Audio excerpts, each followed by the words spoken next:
But the issue you can see is that's my problem, and I do not know how to fix it.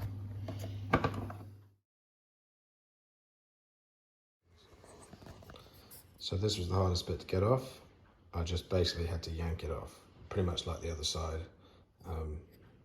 Yeah.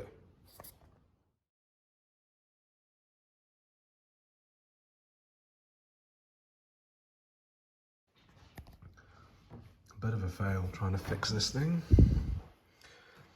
I pulled out the housing, it's leaking, but see, I've finally managed to get it to pieces, but I can't seem to do anything more with it.